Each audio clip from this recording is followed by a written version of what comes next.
Dito lang po yan sa Emery Game Farm,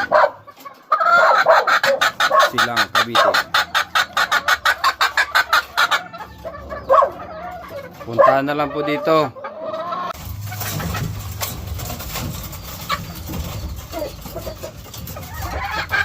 Ito ang mga inahin na pwedeng hiramin dito sa Emery Game Farm.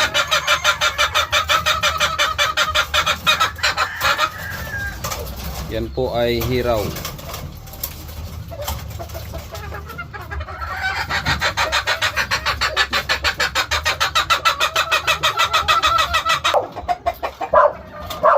Yan. Okay. Pero kailangan mag-iwan po muna kayo ng contact number, pangalan at saka location nyo. Okay? Diyan sa comment section. Ito naman po ay Ilgama. Bloodlines from Sabong, Pinas. Medyo palugo na.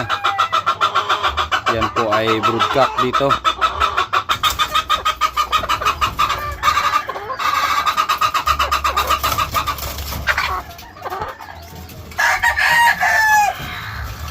Yung dalawa na yan, ako'y naaawa sa kanila kasi pumapayat sila eh. Bihira lang sila kumain at uminom ng tubig. Kaya mas maganda po na kapag humiram kayo dito ng inahin, huwag nyo pong palimlimin, okay? Kasi papayat po. Kung isa naman to, tinanggal ko dun sa pugaran kasi namamayat. Ikaw naman, ang ganda na mukha mo.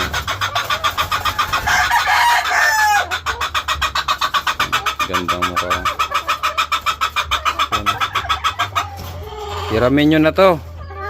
Baka maunahan pa kayo. Gandang mukha. Yan. Ito guys, napakagandang hiraw. Ang matay parang traidor.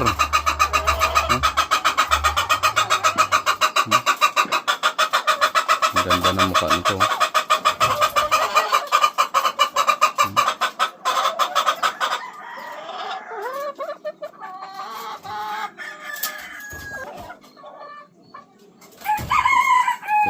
Gandang mukha. Yan guys, hiramin nyo na to. Baka maunahan pa kayo. Okay?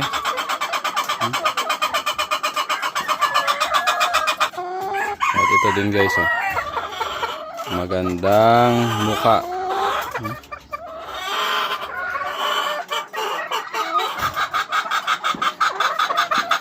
Parehas yan. Parehas balahibo.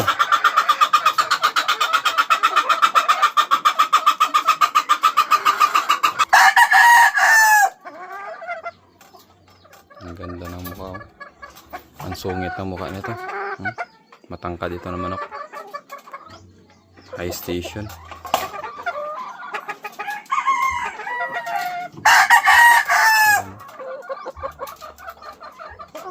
Talagang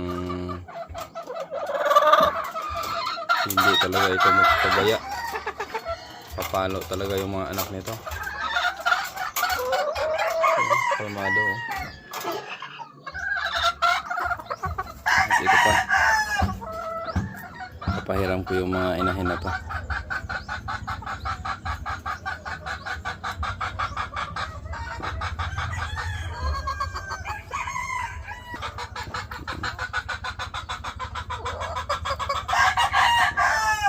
Ang gaganda ng mga ano na yan, sukat.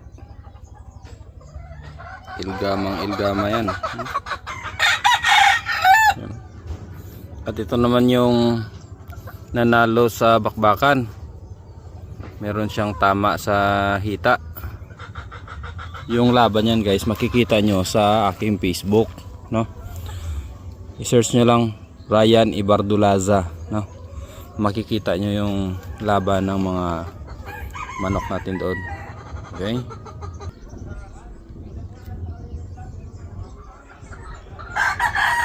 Ito yung ganador natin dito.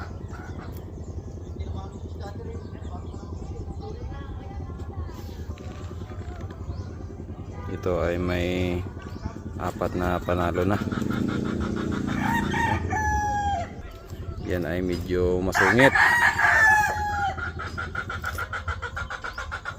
Hello guys, welcome po sa aking munting channel. Ako pala si Mike, ang breeder ng Emery Game Farm. Dito lang po yan sa Silang, Cavite. At ako po ay nagpapahiram ng mga inahin. Okay? Nang sa ganun po ay magkaroon din po kayo ng maganda at quality na manok. Okay? Inahin lang po. Okay? At ang aking bloodlines ay nagmula sa Sabong, Pinas kay Roel Amano. Ginagawa ko po ito para nang sa ganun po yung mga low budget, yung mga wala pong panimula ay magkaroon din po ng magandang manok. Pero kailangan nyo pong alagaan lang yung aking inahin na ipapahiram sa inyo, at pagkalipas ng 3 months ay kailangan nyo pong ibalik dito sa ating manukan para po mahiram din po ng ibang nangangailangan. Okay? So kailangan nyo lang po i-subscribe yung ating channel. Salamat!